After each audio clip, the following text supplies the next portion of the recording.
ವೀಕ್ಷಕರೇ, ಲಕ್ಷ್ಮೀ ನಿವಾಸ G Kannada serial ನ ಜವರೇಗೌಡನ ಸೊಸೆ ಪಾತ್ರ ಮಾಡ್ತಿದ್ದಂತಹ ನಟಿ ಮಾನಸ ಮನೋಹರ್ ಅವರು ಈ ಒಂದು ಸೀರಿಯಲ್ ನಿಂದ ಹೊರಬಂದಿದ್ದು ಯಾವ ಕಾರಣಕ್ಕಾಗಿ ಲಕ್ಷ್ಮೀ ನಿವಾಸ ಸೀರಿಯಲ್ ನಿಂದ ಹೊರಬಂದಿದ್ದಾರೆ ಅನ್ನುವ ಸಂಪೂರ್ಣ ಮಾಹಿತಿಯನ್ನು ನೋಡ್ಕೊಂಡು ಬರೋಣ.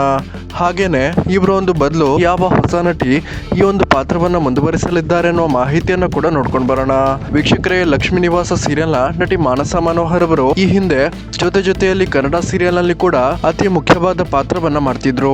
ಜೊತೆಯಲ್ಲಿ ಸೀರಿಯಲ್ ಮುಗಿದ ನಂತರ ಲಕ್ಷ್ಮೀ ನಿವಾಸ ಸೀರಿಯಲ್ ನಲ್ಲಿ ಮುಖ್ಯವಾದ ವಿಲನ್ ಪಾತ್ರವನ್ನ ಮಾಡ್ತಿರುವಂತಹ ನಟಿ ಮಾನಸ ಮನೋಹರ್ ಅವರು ಇದೀಗ ಲಕ್ಷ್ಮೀ ನಿವಾಸ ಸೀರಿಯಲ್ ಅನ್ನು ಬಿಡ್ತಿದ್ದು, ನಟಿ ಮಾನಸ ಮನೋಹರ್ ತಾಯಿಯಾಗುತ್ತಿರುವ ಕಾರಣ ಲಕ್ಷ್ಮೀ ನಿವಾಸ ಸೀರಿಯಲ್ ನಿಂದ ಹೊರಬಂದಿದ್ದಾರೆ. ಸೊ ವೀಕ್ಷಕರೇ, ತಾಯಿಯಾಗುತ್ತಿರುವ ನಟಿ ಮಾನಸ ಮನೋಹರ್ ಅವರಿಗೆ ಯಾರೆಲ್ಲ ಶುಭ ಹಾರೈಸ್ತೀರಾ ಈ ವಿಡಿಯೋಗೊಂದು ಲೈಕ್ ಮಾಡಿ ಮತ್ತು ನಿಮ್ಮ ಒಂದು ಶುಭ ಹಾರೈಕೆಯನ್ನ ಕಮೆಂಟ್ ಮೂಲಕ ತಿಳಿಸಿ. ಹಾಗೇನೆ ವೀಕ್ಷಕರೇ, ಜವರೇಗೌಡ ಸೊಸೆ ಪಾತ್ರವನ್ನ ಯಾರು ಮುಂದುವರೆಸಲಿದ್ದಾರೆ ಅಂತ ನೋಡೋದಾದ್ರೆ ಇನ್ನೂ ಸಹ ಯಾವ ನಟಿ ಈ ಒಂದು ಪಾತ್ರವನ್ನ ಮಾಡಲಿದ್ದಾರೆ ಅನ್ನುವ ಮಾಹಿತಿ ಹೊರಬಿದ್ದಿಲ್ಲ.